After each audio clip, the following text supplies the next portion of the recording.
Darling in the Franxx is a show made by the saviors of anime, A1 Pictures, and some studio named Trigger who did some show called Kill la Kill and Little Witch Academia. I don't know, they are pretty underground, but they have made one of my favorite shows of the season, and every complaint about this show is valid. I just happen to not care. You see, Darling in the Franxx is a show made by people who are inspired by the mecha genre. You can see that by the track record of the people making it. But because it's an inspiration of an inspiration of an inspiration to an experienced mecha fan, they can guess everything that's going to happen before it happens. But for me, that doesn't matter. Maybe because I don't get bored easily, or it's because it reminds me of my favorite shows, Gurren Lagann, Eureka 7, and a little of Evangelion, to be specific. Darling in the Franxx may not be as good as these shows, because the lowest one out of those three is a mid-9, while Darling is sitting at a low 8, but for me, the show makes up for its replaying by having interesting direction and great thematic themes. I think that's not right, but I don't know how to say it any other way. I don't think it's right. I'm leaving that in. Watch Replay Value's video for a dissection of those though.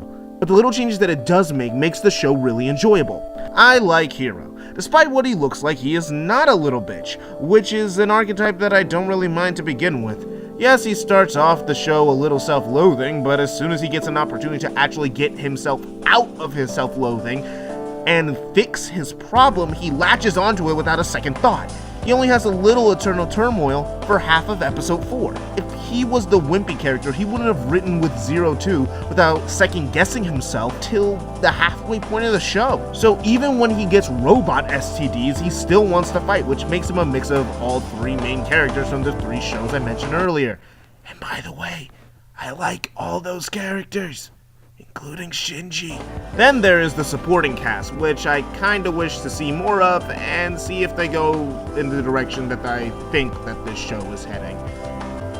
I think that at least one of them is gonna die for dramatic effect somewhere in the last half. Probably Ichigo. Yeah, definitely Ichigo. And then there is 02, which, to be honest, she's just my type, which is why I love her so much. Yes, pathetic, I know.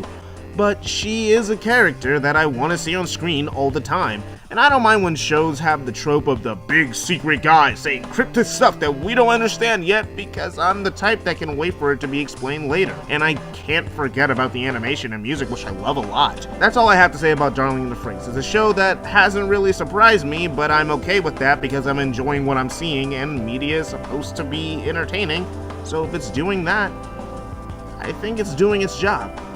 Thank you for watching. This is more of a train of thought video than anything else because I just wanted to share my opinion on Darling in the Franxx. But if you want to hear actual analysis of Darling in the Franxx, go check out Repay Value's videos. He did 2, and they were genuinely great. And if you don't want to hear anything more about Darling in the Franxx, then just watch some of his other videos, or you could watch some of my videos.